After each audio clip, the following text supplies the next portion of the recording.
운세 Q 동지 라이프 코너로 문을 엽니다. 이번 영상에서는 전차에 이어 인근에 있는 권율 장군 집터 주변을 살펴보는 기회를 갖도록 하겠습니다. 집터는 바로 사직터널 위에 있습니다. 은행나무가 역사를 말해주는 듯합니다. 권율 도원수 집터라는 표지석이 있습니다. 은행나무는 1556년경 심어진 것으로 추정이 되니까 권율 장군의 20살경으로 생각됩니다. 주변으로 넓은 터였을 것으로 추정되고 바로 옆에 딜쿠사라는 서양식 건물도 포함되었을 것으로 보입니다. 권율 장군은 1537년 경기도 강화도호부 선원면 연동, 현재 인천광역시 강화군 선원면 연리에서 영의정을 지낸 아버지 권철과 어머니 창녕조씨 조승현의 딸 사이의 넷째 아들 막내로 태어났습니다. 여말 선초의 유학자이며 조선 교국공신인 권근이 6대 졸업, 뼈대 있는 집안 출신의 후손입니다. 과거를 보지 않고 있다가 늦게 벼슬길의 뜻을 두게 된 이유는 아버지 권철 때문이라고 전합니다.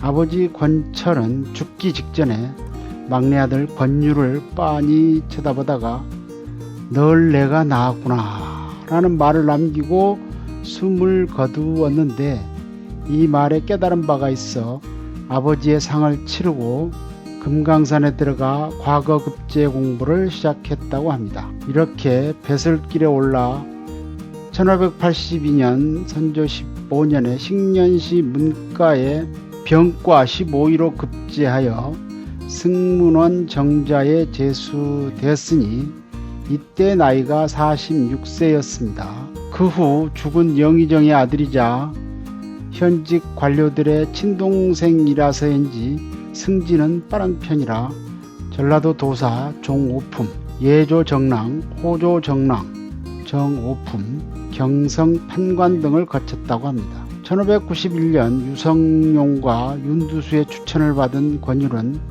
호조 정랑에서 의주 묵사로 전격 발탁되었습니다. 이 무렵에는 늦게 출세한 데다가 문관 출신이다 보니까 부하들 중에는 권율을 무시하는 사람도 있었던 모양입니다.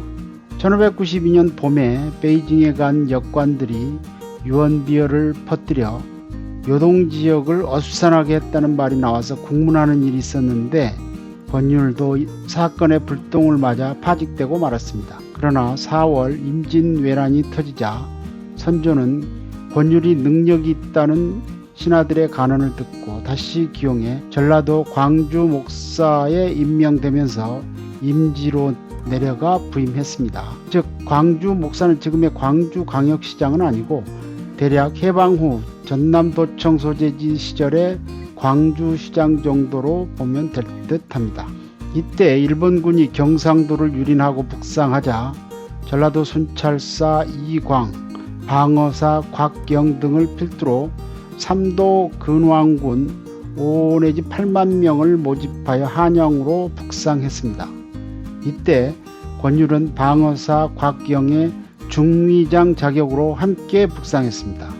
근왕병이 수원쯤 이르러 이곳에 진을 친 소규모 일본군을 공격할 계획을 세우자 적의 대군이 코앞에 있는 상황에서 굳이 소수 적과의 싸움에서 병력을 소모하지 말고 조강을 건너 임진강을 막아서 서쪽 길을 튼튼히 하고 군량미를 운반할 수 있는 도로를 보장한 다음에 적의 틈을 살피면서 조정의 명을 기다립시다 라며 신중론을 들고 나왔으나 이광과 곽영은 듣지 않았다고 합니다. 결과는 바로 임진왜란 초기 조선군 최대의 군력으로 유명한 용인전투. 그 도조하는 조선군 속에서도 권율은 통솔력을 발휘해 자기 부대를 온전히 수습하여 임지인 광주로 무사히 돌아와 후위를 기약하기로 했고 다시 남원에서 1천여 명의 군사를 모집하여 북진 계획을 재차 수립합니다. 이 무렵 일본은 한양을 점거하고 한반도 전체를 장악해 나갔으나 이순신이 이끄는 조선 수군의 반격으로 인해 보급로에 차질이 생겼습니다. 이에 일본군 수뇌부는 곡창지대인 전라도로 군대를 보내 점거해 병참 기지화할 계획을 세웠는데 부대 총사령관은 전국시대의 지장 모토나리의 셋째 아들로 유명한 코바야키와 타카가케. 소식을 들은 호남 지역의 조선군이 대응하여 금산의 이치고개와 진안 웅치고개에서 전투가 벌어지게 되었는데 권율은 동복형감 황진과 함께 이치를 맡아 쳐들어오는 일본군을 상대로 전투를 벌였습니다. 전투 중 황진이 총에 맞으며 대난전이 벌어졌고 일본군이 이 틈을 노려 조선군이 설치한 목책을 부수고 쳐들어오는 사태가 발생했지만 권율은 병사들을 격려하며 저항에 격퇴했고 결국 일본군은 물러갔습니다. 이 전투로 전라도가 보전되어 반격의 기반을 마련할 수 있었다고 합니다.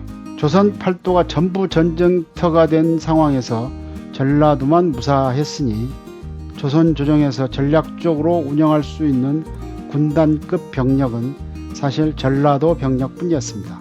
바다에서 이순신의 전라자수형이 버티고 있어서 왜 수군이 북상하지 못했기 때문에 그나마 국가가 유지될 수 있었습니다. 그해 12월 도성수복을 꾀하여 1만여 병사를 이끌고 직산까지 북상했는데 당시 채찰사였던 정철이 군량 문제 때문에 관내에 있으라고 하자 잠시 주저하다가 임금이 있는 행제소에서 북상하라는 명령을 받고 계속 북진했습니다. 이때 선조는 권율에게 검을 보내며 말하기를 명령에 불복하는 이가 있으면 이 칼로 베어버려라 고 명령을 내렸다고 합니다. 권율 본인은 자신의 최대 업적을 이 이치전투라고 자평했습니다. 전쟁에 큰 판도를 볼 줄 아는 총사령관의 면모가 드러나는 부분입니다. 괜히 조선의 도운수가 된 게 아니라고 봅니다. 행주산성에 진을 친 이유가 야사에 전하고 있습니다.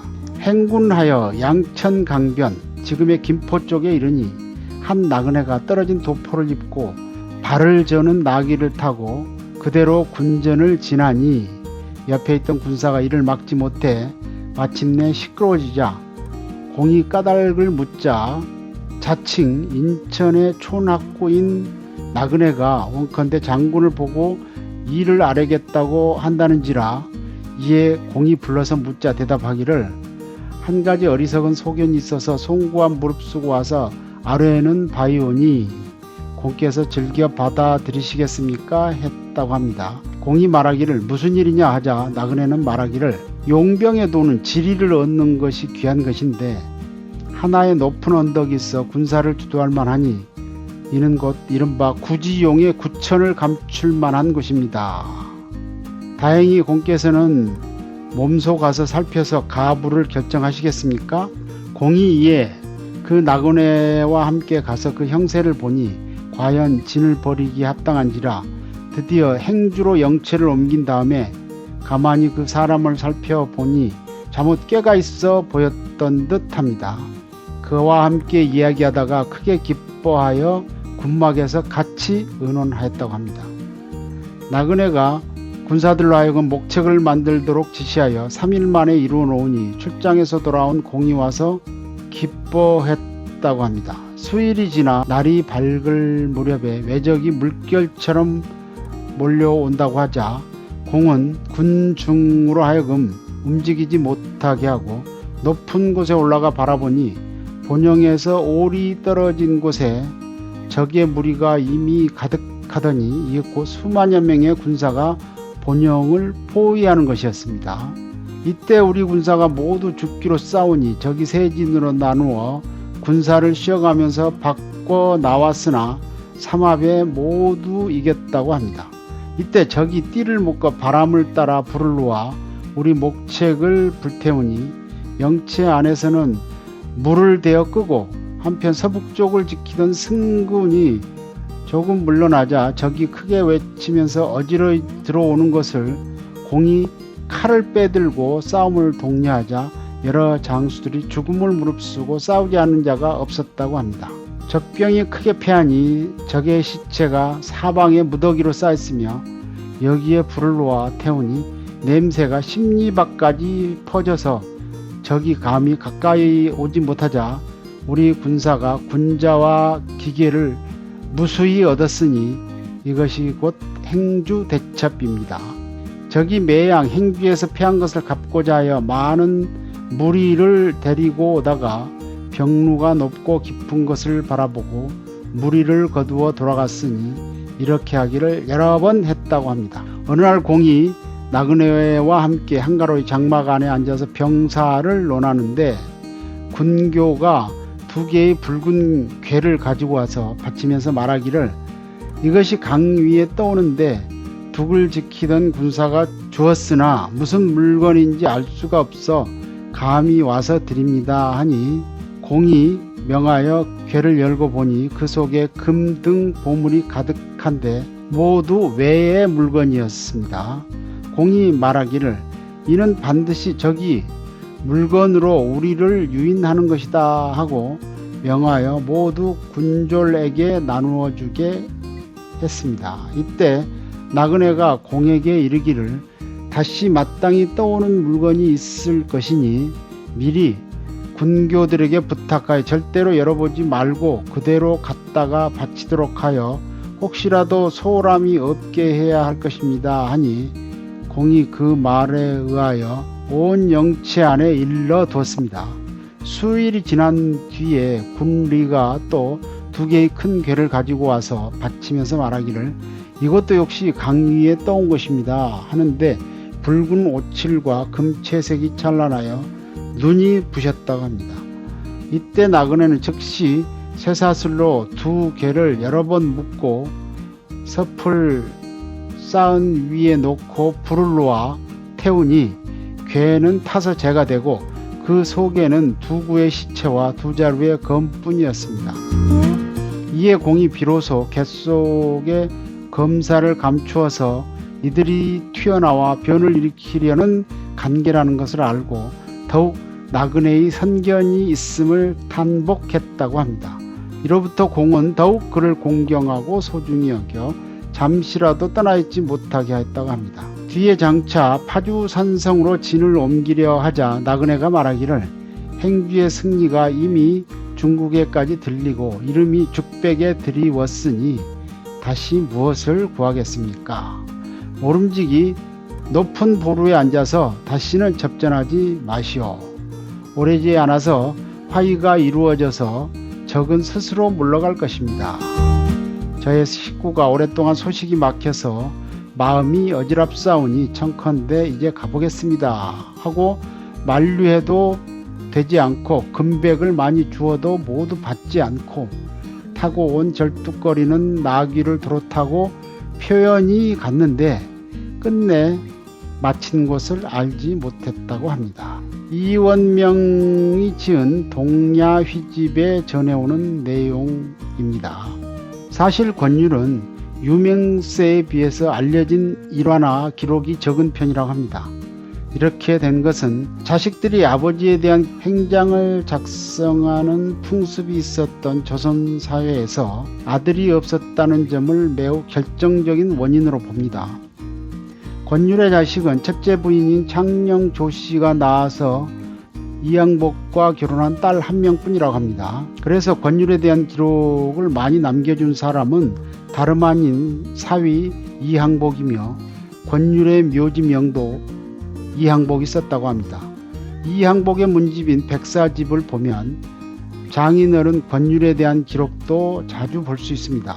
다만 둘째 형 권순의 아들인 권익경을 양자로 들여서 후사를 이었고 조선 만렵인 1885년에 구세손 권창섭에 의해 만치당 유적이라는 권율의 시문집이 간행되었습니다. 권율의 자식은 따님 한 분이 있는데 그분이 백사 이항복에게 시집간 권씨 부인입니다. 이항복은 권율 장군의 아버지인 권철이 옆집에서 살았다고 하는데 지금의 배화여고 뒤편 피룬대라고 전해지고 있습니다. 백사는 권철의 손녀 사위로 경주 이씨의 백사공파 파조라고 합니다. 그 후손들이 현달에서 정승판서가 부지기수였다고 합니다. 그러고 보면 다 안동권 씨 부인의 후손이기도 합니다. 즉 권율 장군의 외손들이 번창했다는 얘기입니다. 외란이 끝나자 권율은 전란 중에 기력을 소진한 탓인지 곧 사퇴하여 자리에 눕게 되었고 이듬해인 1599년 7월 6일 자택에서 향년 63세의 나이로 타계하였습니다. 이순신과 함께 사후 선무 1등 공신으로 서운되어 임진왜란을 대표하는 명장으로 남았고 조선시대 내내 명장의 대명사가 되었습니다. 권율 장군의 집터 얘기를 중심으로 외손들이 현달했다는 내용을 공유했습니다. 오늘 준비한 자료는 여기까지입니다. 다음에도 유익한 내용으로 찾아뵙도록 하겠습니다. 구독과 댓글을 달아주시면 영상 제작에 큰 힘이 됩니다. 그럼 오늘도 화이팅 하면서 이만 마치겠습니다. 화이팅! 화이팅! 화이팅! 감사합니다.